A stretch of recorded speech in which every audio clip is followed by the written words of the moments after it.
Hello students, welcome all of you. आज जो topic अपने डिस्कस करेंगे वो है विद्युत सेल क्या है, सेल का विद्युत वाहक बल क्या है, टर्मिनल वोल्टता क्या है और सेल का आंतरिक प्रतिरोध क्या है। एग्जाम पॉइंट ऑफ व्यू बहुत इंपॉर्टेंट पार्ट है। छोटी छोटी डेफिनेशंस या इनमें आपस में रिलेशन पूछा जाता है, तो इसको अपने देख रहे हैं वन बाय वन। सबसे पहले आता है विद्युत सेल है क्या, इलेक्ट्रिक सेल है वो है क्या। इसको निश्चित रूप से आपने लोअर क्लासेस में भी पढ़ा होगा, उससे अपने आगे थोड़ा सा लेके चलते हैं। तो प्रारंभ करते हैं विद्युत सेल या इलेक्ट्रिक सेल। जैसे अपने जानते हैं इलेक्ट्रिक सेल के अंदर की बात करें तो उसमें विद्युत अपघट्य पदार्थ, लिक्विड फॉर्म में विद्युत अपघट्य पदार्थ भरा होता है। और ये विद्युत अपघट्य पदार्थ के साथ साथ दो रोड होती है मेटल की बनी हुई, जिन्हें अपने इलेक्ट्रोड कहते हैं, इलेक्ट्रोड्स कहते हैं। तो इसको अगर सेल को डिफाइन करना चाहें तो वो अपने कहेंगे कि वह युक्ति, इसकी डेफिनेशन की बात करें तो वह युक्ति जो रासायनिक क्रिया द्वारा, इट मीन्स इसमें केमिकल रिएक्शन होती है, रासायनिक क्रिया द्वारा किसी विद्युत परिपथ में स्थायी विद्युत धारा बनाए रखती है, विद्युत सेल कहलाती है। इसका मतलब इसमें केमिकल यानी विद्युत अपघट्य पदार्थ होता है और केमिकल रिएक्शन की वजह से ही अपने को इसमें विद्युत ऊर्जा मिलती है। या यूँ कह सकते हो कि सेल एक ऐसी युक्ति है जो रासायनिक ऊर्जा को विद्युत ऊर्जा में बदलती है। इसीलिए सेल से अपने जो केमिकल रिएक्शन की वजह से, रासायनिक जो रिएक्शंस होती है उसकी वजह से ही अपने को एक्सटर्नल जो परिपथ है, बाह्य परिपथ है, उसमें विद्युत धारा प्राप्त होती है। इन शॉर्ट अपने कह सकते हैं कि सेल से रासायनिक ऊर्जा से विद्युत ऊर्जा प्राप्त होती है या विद्युत ऊर्जा मिलती है। अब बात करें अपने इसकी सेल की, कि सेल की बनावट की अगर बात करें तो इसमें जैसे मैंने बताया कि लिक्विड भरा होता है विद्युत अपघट्य पदार्थ। डायग्राम में आप देख रहे होंगे ये एक सेल दिखाया हुआ है, इसमें विद्युत अपघट्य पदार्थ फिल किया हुआ है और इसके अंदर मेटेलिक रोड होती है, दो मेटल की रोड होती है। इन रोड्स को ही अपने इलेक्ट्रोड कहते हैं। और बाहरी परिपथ में प्रतिरोध आर को दिखाया हुआ है कि आर प्रतिरोध इसमें कनेक्ट किया गया है। अब इन इलेक्ट्रॉन को विद्युत अपघट्य में डुबोने पर होता क्या है, विद्युत अपघट्य के जो ऋण आयन हैं वो एक इलेक्ट्रोड की तरफ जाएंगे और धन आयन है वो दूसरे इलेक्ट्रोड की ओर गतिशील होंगे। इससे होगा क्या कि एक इलेक्ट्रोड तो धन आवेशित हो जाता है और दूसरा इलेक्ट्रोड ऋण आवेशित हो जाता है। जैसे मैं कहूँ कि इस इलेक्ट्रोड पर सपोज धन आवेश आ जाता है तो इसको अपने कहते हैं एनोड, और दूसरे पर ऋण आवेश आता है तो इसको अपने कहते हैं कैथोड। एनोड और कैथोड। अब केमिकल रिएक्शन के थ्रू इसमें देख रहे हैं अपने कि जब एक्सटर्नल रेजिस्टेंस, बाहरी परिपथ जोड़ते हैं अपने, तो सेल से जुड़े जो बाह्य परिपथ है उसमें ऋणात्मक इलेक्ट्रोड जो है उससे इलेक्ट्रॉन निकलता है और धनात्मक इलेक्ट्रोड जिसे अपने एनोड कहते हैं उस पर इलेक्ट्रॉन जाता है। इन शॉर्ट कहें कि जो नेगेटिव इलेक्ट्रोड है कैथोड, उससे इलेक्ट्रॉन निकलेंगे और पॉजिटिव इलेक्ट्रोड है उस पर इलेक्ट्रॉन जाएंगे। ठीक है। अब इसमें और आगे इसको एक्सप्लोर करें कि सेल के अंदर अगर देखें तो एक्चुअल में जो केमिकल रिएक्शन है, रासायनिक क्रिया है वो होती है, उसी से एनोड से इलेक्ट्रॉन निकलकर कैथोड की ओर पहुंचते हैं। अंदर की बात करें, विद्युत अपघट्य पदार्थ के अंदर की बात कर रहा हूं मैं, बाहर की नहीं कर रहे अब अपने।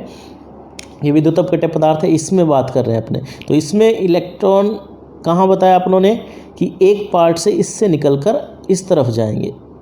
एक्चुअल में होता है कि इलेक्ट्रॉन नहीं, वास्तव में तो विद्युत अपघट्य में इलेक्ट्रॉन एक इलेक्ट्रोड से निकलकर दूसरे इलेक्ट्रोड को नहीं जाते हैं, जबकि आयन चलते हैं। विद्युत अपघट्य पदार्थ के अंदर कौन मोशन करेगा, जो आयन्स होंगे, जो विद्युत अपघट्य पदार्थ से आयन बनेंगे वो आयन मोशन करेंगे, लेफ्ट साइड और राइट साइड दोनों तरफ जाएंगे।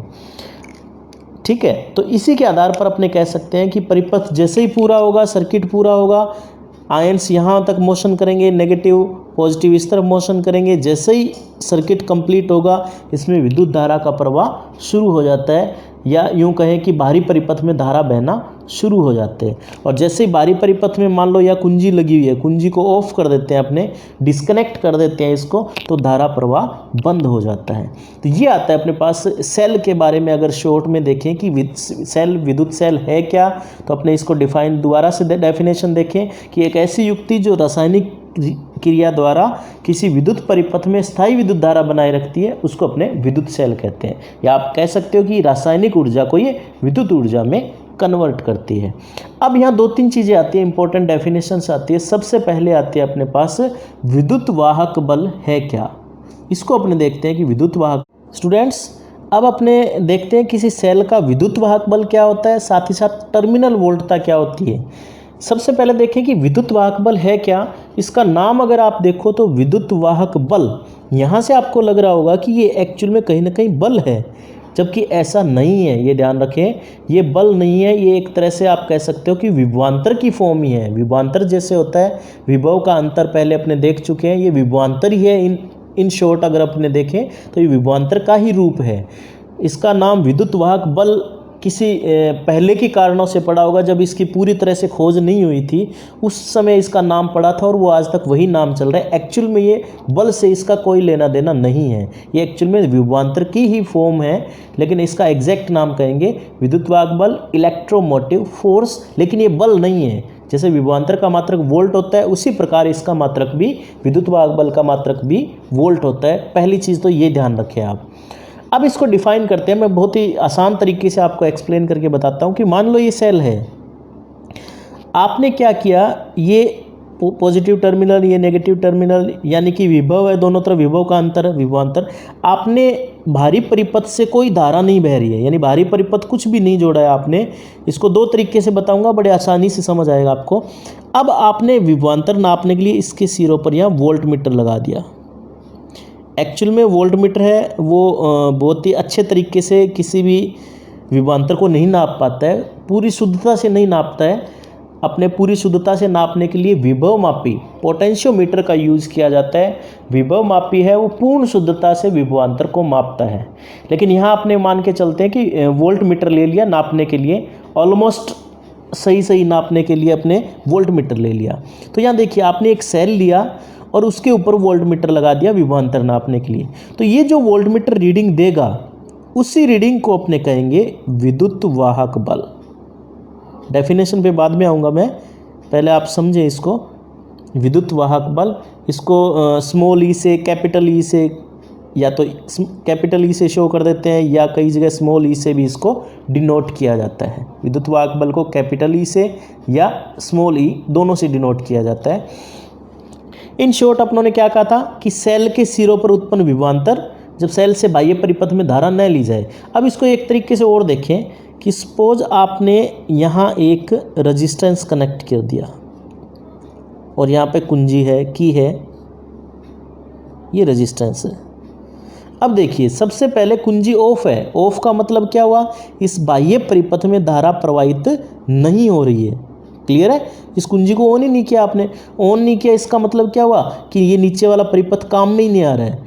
तो सेल के सिरों पर जो विभवांतर उत्पन्न हो रहा है, ऊपर देख रहे होंगे आप, सेल के सिरों पर जो विभवांतर है वो विभवांतर ही विद्युत वाहक बल कहलाएगा। और यही इसकी परिभाषा बनती है।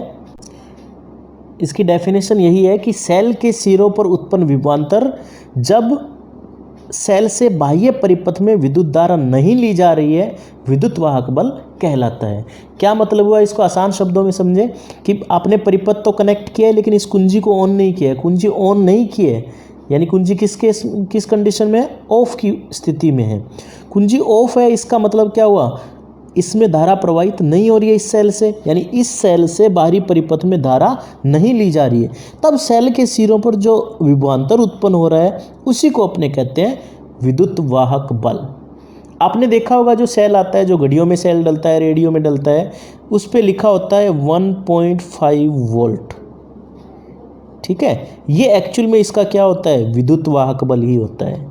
कभी देखना आप, सेल पे लिखा होता है, छोटा जो सेल आता है उस पे लिखा होता है 1.5 वोल्ट, वो इस सेल का विद्युत वाहक बल होता है। इसका मतलब विद्युत वाहक बल का मात्रक है वो क्या होगा, वही मात्रक होगा जो विभव या विभवांतर का होता है। इसका मात्रक वोल्ट होता है। तो सबसे आसान परिभाषा तो इसकी यही है जो भी अपनों ने बताई कि एक सेल है, उसके सिरों पर उत्पन्न विभवांतर जब आप बाहरी परिपथ में उस सेल से धारा नहीं ले रहे हैं। नहीं ले रहे का मतलब क्या हुआ कि नीचे वाला परिपथ जुड़ा ही नहीं है, ऐसे मान सकते हो, क्योंकि धारा तो प्रवाहित हो नहीं रही है, तो इसका कोई रोल नहीं है। तो सेल के सिरों पर जो विभवांतर उत्पन्न होगा उसको अपने विद्युत वाहक बल कहते हैं। इसकी एक और परिभाषा प्रचलन में है कि एकांक आवेश को पूरे परिपथ में, यानी सेल सहित पूरे परिपथ की बात करें, प्रवाहित करने में सेल द्वारा जो ऊर्जा दी जाती है उस सेल का विद्युत वाहक बल कहलाता है। यानी यूनिट चार्ज है, एकांक आवेश है, उसको पूरे परिपथ में घुमाने में जो सेल द्वारा कार्य किया जाता है उसी को अपने कहते हैं सेल का विद्युत वाहक बल। ठीक है, और इन जनरल इसका अगर फॉर्मूले की बात करें तो विद्युत वाहक बल को जैसे मैंने बताया कैपिटल ई से स्मॉल ई से ऐसे लिखा जाता है, तो E = W/Q, जैसे विभव में पढ़ा था V = W/Q, कुछ वैसा ही है। और इसका मात्रक जूल प्रति कूलाम, और इसी को अपने कहते हैं वोल्ट। यानी यूनिट चार्ज को पूरे सर्किट में घुमा, सेल सहित पूरे सर्किट में घुमाने में जो वर्क डन है उसी को अपने कहते हैं विद्युत वाहक बल। ये इसकी सेकंड डेफिनेशन आप कह सकते हो। तो अभी तक अपनों ने समझा कि विद्युत वाहक बल है क्या, सेल के सिरों पर उत्पन्न विभवांतर जब सेल से बाह्य परिपथ में धारा ना ली जाती हो उसे विद्युत वाहक बल कहते हैं। इसका मात्रक वोल्ट होता है, और ये कोई बल नहीं है, ये भी मैं पहले बता चुका कि ये कोई बल नहीं है। अब अपने देखते हैं टर्मिनल वोल्टता, इससे मिलता जुलता है विद्युत वाहक बल है, इससे कुछ मिलती जुलती ही टर्म है ये, लेकिन क्या डिफरेंस है उसको अपने क्लियर करना बहुत ज़रूरी है। जैसे अपनों ने बताया कि वापस उस डायग्राम की ओर लेके चलता हूँ मैं, कि ये एक डायग्राम है जिसमें अपनों ने विद्युत वाहक बल बताया था कि आप इस कुंजी को ऑफ रख रहे हो तब सेल के सिरों पर जो विभवांतर उत्पन्न हो रहा है उसको अपने विद्युत वाहक बल का है। अगर आपने इस कुंजी को ऑन कर दें, सपोज इसको कर दिया आप लोगों ने ऑफ की बजाय ऑन, इसको क्या किया है ऑन कर दिया है, इसको ऑन किया है तो धारा प्रवाहित होगी इस प्रतिरोध में, सपोज I धारा प्रवाहित हो रही है यहाँ। अब सेल के सिरों पर जो विभवांतर उत्पन्न होगा, जो पहले जो विभवांतर था उससे निश्चित रूप से कम होगा, और जो अब विभवांतर उत्पन्न होगा उस विभवांतर को ही कहा जाता है टर्मिनल वोल्टता। ये ध्यान रखें आप, टर्मिनल वोल्टता। क्या डिफरेंस हुआ, जब कुंजी को ऑफ रखते हैं, ऑफ रखने का मतलब बाह्य परिपथ में धारा प्रवाहित नहीं हो रही, तो उस केस में तो अपने कहते हैं विद्युत वाहक बल, जो सिरों पे विभवांतर उत्पन्न हुआ। लेकिन कुंजी को ऑन कर दिया आपने, चेंज क्या किया है पहले से, अब सिर्फ कुंजी को ऑन किया है, यानी इसमें धारा प्रवाहित होना शुरू हो जाएगी, तो अब जो वोल्टमीटर रीडिंग देगा उस रीडिंग को अपने कहते हैं टर्मिनल वोल्टता। जैसे एग्जांपल दूं मैं कि सेल पे 1.5 वोल्ट लिखा होता है, तो वो तो इसका क्या है विद्युत वाहक बल। लेकिन जब आप बाहरी परिपथ में धारा ले रहे हो उस सेल से, और तब इसके सिरों पे कहीं ना कहीं विभवांतर नाप रहे हो या वोल्टमीटर या कुछ ऐसा इक्विपमेंट लगाओ, तो इसमें जो ये रीडिंग शो करेगा वो 1.5 वोल्ट से कम शो करेगा अगर आप बाहरी परिपथ में सेल से धारा ले रहे हो। तो अब आप समझ गए होंगे टर्मिनल वोल्टता की अगर परिभाषा की बात करें तो इसमें थोड़ा सा चेंज है। क्या चेंज है, सेल के सिरों पर उत्पन्न विभवांतर जब सेल से बाह्य परिपथ में विद्युत धारा ली जा रही हो, ये नहीं ली तो किस में आता है विद्युत वाहक बल, तो अपने कहे विद्युत धारा ली जा रही हो तो उसे अपने टर्मिनल वोल्टता कहते हैं। बेसिक सा डिफरेंस क्या हुआ, टर्मिनल वोल्टता का मात्रक भी वोल्ट ही होगा, विमा भी वही होगी जो विद्युत वाहक बल की या विभवांतर की है, लेकिन डिफरेंस इस डायग्राम से आप समझ सकते हो कि बाह्य परिपथ में सेल द्वारा धारा प्रवाहित हो रही हो तब सेल के सिरों पर उत्पन्न विभवांतर टर्मिनल वोल्टता कहलाता है। अगर ये धारा प्रवाहित नहीं हो रही हो यानी कुंजी ऑफ हो, तब जो विभवांतर उत्पन्न होता है वो विद्युत वाहक बल कहलाता है। क्लियर। एक चीज़ और ध्यान रखें स्टूडेंट्स, विशेष रूप से कि विद्युत वाहक बल का मान हमेशा टर्मिनल वोल्टता से ज़्यादा होगा। ये आप देख भी रहे हो, ज़्यादा क्यों होगा। मान लो 1.5 वोल्ट का सेल है, ठीक है, विभवांतर कितना शो हो रहा है शुरू में 1.5 वोल्ट, जब धारा नहीं ले रहे हैं। जब धारा आप ले रहे हो तो कुछ वोल्टेज इसके सिरों पे आ जाएगी, V डैश कह लो, ठीक है। तो यहाँ जो वोल्टेज ड्रॉप होगी वो कुछ न कुछ कम हो जाएगी, यानी कि टर्मिनल वोल्टता विद्युत वाहक बल से हमेशा कम होती है। सिर्फ एक स्थिति है जिसमें टर्मिनल वोल्टता विद्युत वाहक बल से अधिक होती है। दोबारा बता दूं मैं कि सामान्य स्थिति में जब आप सेल से धारा ले रहे हो या जब पहले नहीं ले रहे तो उसको कहेंगे विद्युत वाहक बल, धारा ले रहे हैं तो जो वोल्टेज आएगी उसको कहेंगे टर्मिनल वोल्टता। तो विद्युत वाहक बल टर्मिनल वोल्टता से हमेशा ज़्यादा होता है। लेकिन जब किसी सेल को आप बाहर से चार्ज करते हो, जब किसी सेल को बाहर से आवेशित किया जाता है, तो उस स्थिति में विद्युत वाहक बल का मान टर्मिनल वोल्टता से कम हो जाता है। ये आप विशेष रूप से ध्यान रखें कि मान लो ये एक सेल है और इस सेल को आप बाहरी किसी सोर्स से चार्ज कर रहे हो, कोई बैटरी से या किसी सोर्स से आप चार्ज कर रहे हो, उसको आवेशित कर रहे हो। सेल को क्या कर रहे हो आप, आवेशित करते हैं। जब भी किसी सेल को बाहरी सोर्स से, बाहरी स्रोत से आवेशित किया जाता है तो उस स्थिति में टर्मिनल वोल्टता का मान विद्युत वाहक बल के मान से ज़्यादा होता है। ये बोर्ड एग्जाम में बहुत इंपॉर्टेंट क्वेश्चन बनता है, आपको ध्यान रखना है कि विद्युत वाहक बल का मान टर्मिनल वोल्टता से सामान्य स्थिति में हमेशा ज़्यादा होता है, लेकिन जब किसी सेल को बाहर से आवेशित किया जाता है तो विद्युत वाहक बल का मान टर्मिनल वोल्टता से कम हो जाता है, या यूँ कहें कि टर्मिनल वोल्टता का मान विद्युत वाहक बल के मान से अधिक हो जाता है। स्टूडेंट्स, अब देखते हैं अपने सेल का आंतरिक प्रतिरोध यानी internal resistance of a cell. इसको कैसे डिफाइन करेंगे? इसको पहले तो बता दें कि स्मॉल आर से डिनोट किया जाता है, और डायग्राम में जब भी अपने बात करेंगे कि आंतरिक प्रतिरोध कैसे दिखाएंगे, तो ये जैसे सेल दिखाए तो इसके पास ही बिल्कुल यहाँ पर ऐसे दिखाया जाता है। ये एक्चुअल में स्मॉल आर से दिखा रहे हैं और ये सेल के अंदर की कहानी है, लेकिन प्रतिरोध है इसलिए अपने इसको अलग से दिखाते हैं। एक्चुअल में ये अलग नहीं है, सेल के अंदर ही है, यानी ये एक तरह से एक यूनिट ही है, ऐसे मान के चलें इसको। तो इसको दिखाने का तरीका ये होता है, स्मॉल आर से इसको डिनोट किया जाता है।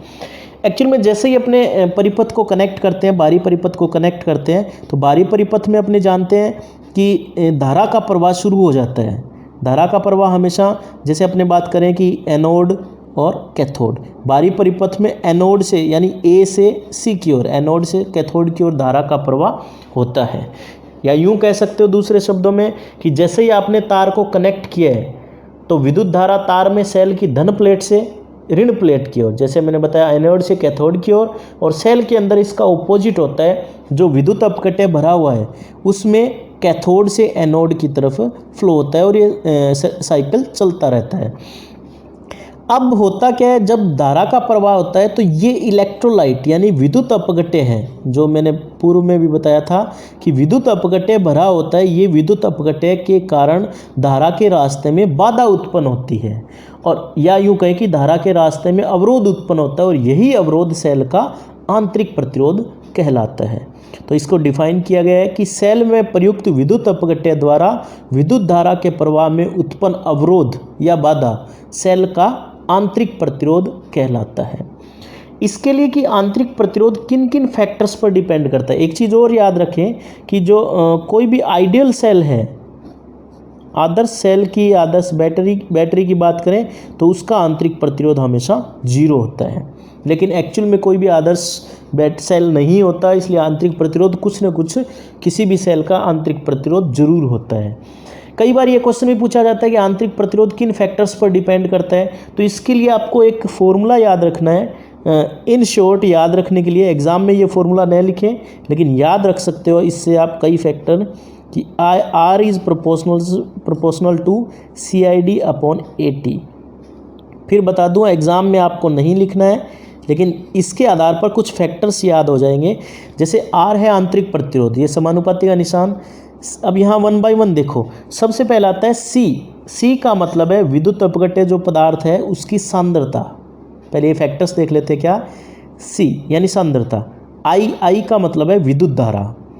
D का मतलब है प्लेट्स की बीच की डिस्टेंस, यानी एनोड और कैथोड जो आपने कहा है वो प्लेट्स के बीच की डिस्टेंस है, एनोड और कैथोड के बीच की डिस्टेंस है। ए का मतलब यहाँ पर है एरिया, यानी प्लेट विद्युत अपघट्य पदार्थ में कितनी डूबी हुई है उन प्लेट्स का क्षेत्रफल, वो है एरिया। और टी का मतलब यहाँ आता है टेम्परेचर यानी कि ताप। अब 1 बाय 1 आप डिफाइन कर सकते हो कि जो ऊपर अंश में है CID वो तो है R के समानुपाती, R इनके समानुपाती यही कह सकते हो, यानी CI और D अगर बढ़ेंगे तो R बढ़ेगा। AT इसके R के व्युत्क्रमानुपाती है, इसका मतलब A और T अगर बढ़ेंगे तो R का मान निश्चित रूप से कम होगा। अब 1 बाय 1 देखते हैं कि किसी भी सेल का आंतरिक प्रतिरोध C के समानुपाती, C का मतलब क्या बताया था अपनों ने, विद्युत अपघट्य पदार्थ की सांद्रता के समानुपाती होता है। I का मतलब है विद्युत धारा, सेल से जो ली गई धारा है I उसके समानुपाती है, I के समानुपाती। D का मतलब यहाँ पर है कि जो प्लेट है उनके बीच की डिस्टेंस कितनी है, इस डिस्टेंस के समानुपाती, यानी 3 फैक्टर तो आगे जिसके ये समानुपाती है। नीचे देखिए A का मतलब है एरिया, यानी प्लेट जो इलेक्ट्रोलाइट में विद्युत अपघट्य में डूबी है उस डूबे भाग का क्षेत्रफल है, उसके व्युत्क्रमानुपाती होता है, यानी ज़्यादा भाग अगर डूब जाएगा A का मान ज़्यादा हो जाएगा तो आंतरिक प्रतिरोध कम हो जाएगा। और फिर आता है टेम्परेचर। टेम्परेचर अगर बढ़ाएंगे तो आंतरिक प्रतिरोध का मान कम हो जाएगा। तो 5 फैक्टर है जिन पर ये डिपेंड करता है, और फॉर्मूला इन शॉर्ट आप याद रख सकते हो एग्जाम पॉइंट ऑफ व्यू से, CID/AT। तो ये कुछ फैक्टर्स है जिन पे सेल का आंतरिक प्रतिरोध निर्भर करता है। अब अपने देखते हैं कि सेल के विद्युत वाहक बल, टर्मिनल वोल्टता और आंतरिक प्रतिरोध में आपस में क्या संबंध है। ठीक है, जो मैंने पहले डायग्राम में V दिखाया था वो एक्चुअल में वोल्ट मीटर का साइन लेके चल रहा था मैं।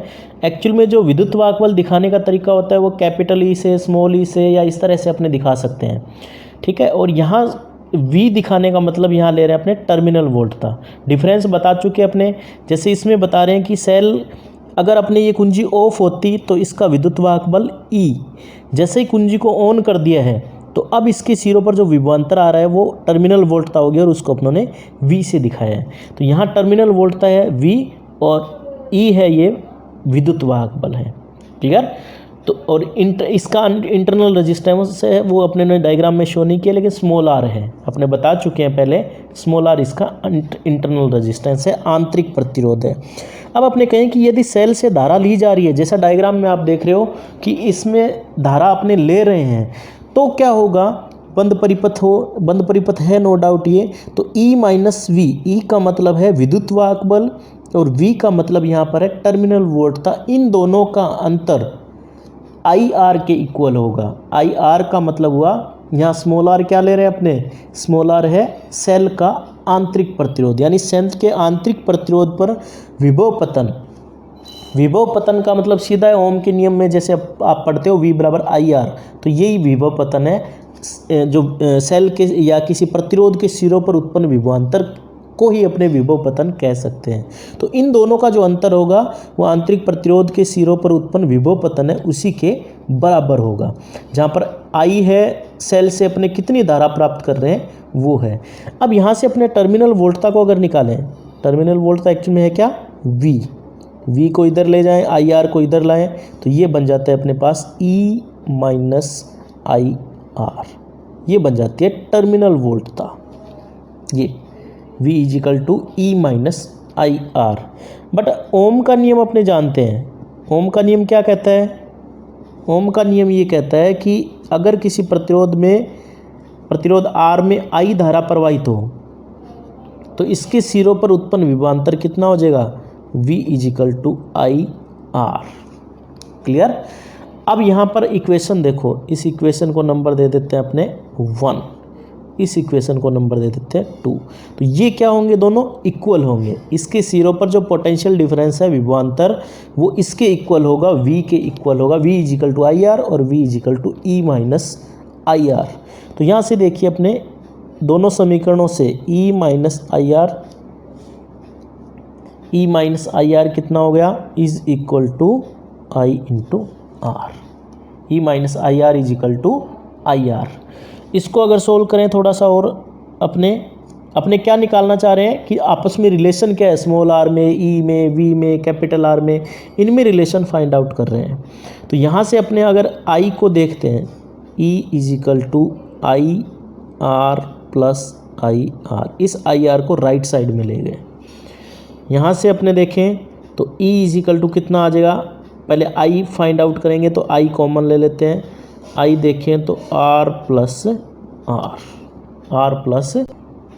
तो अपने पास आ गया E = IR + R। यहाँ से I फाइंड आउट करते हैं तो आ जाता है E/R + R। अपने को निकालना है स्मॉल r, इसको सोल्व करते जाएं। स्मॉल r अगर देखें अपने, वो स्मॉल r अपने फाइंड करना चाहें तो वो कितना आएगा, ठीक है। स्मॉल r देखें तो उसके लिए अपने पास पहले इक्वेशन आ गई, I = E/R + R। Equation number 3 कह देते हैं इसको। इट मीन्स I की वैल्यू फाइंड कर ली पहले, E/R + R। अब ऊपर एक इक्वेशन आई थी अपने पास कि E-V, ऊपर देखिए E-V = IR, E-V = IR। यहाँ से स्मॉल r निकालें तो क्या आएगा, E-V/I। यहाँ से अगर स्मॉल r आंतरिक प्रतिरोध अपने लिखना चाहें तो वो आ जाएगा इसको E को इस फॉर्म में लिख देते हैं, E-V/I। और I को जैसे अपनों ने V equal to I R लिखा था, V equal to I R, यहाँ से I कैलकुलेट करें तो क्या आ जाएगा V अपॉन आर। तो R को क्या लिख सकते हैं E minus V upon V। देखो I को क्या लिख रहे हैं अपने V अपॉन R, तो I की जगह V अपॉन R, R कहाँ आ जाएगा ऊपर आ जाएगा। तो ये रिलेशन आता है अपने पास, बहुत इंपॉर्टेंट रिलेशन आता है अपने पास स्मॉल r में, कैपिटल E में और R में, सारी टर्म्स अपने पास यहाँ आ जाती है। तो क्या आता है small r is equal to E minus V upon V into R, या ऐसे कह सकते हो E minus V upon I. ठीक है, तो ये फॉर्मूला किस किस में आता है अपने पास, स्मॉल r है अपने पास सेल का आंतरिक प्रतिरोध, ये E कैपिटल E जो दिखा रहे हैं ये है सेल का विद्युत वाहक बल, V जो दिखा रहे हैं ये टर्मिनल वोल्टता, क्लियर, और R एक्सटर्नल रेजिस्टेंस है जो बाह्य परिपथ में अपनों ने प्रतिरोध जोड़ा है उसकी वैल्यू।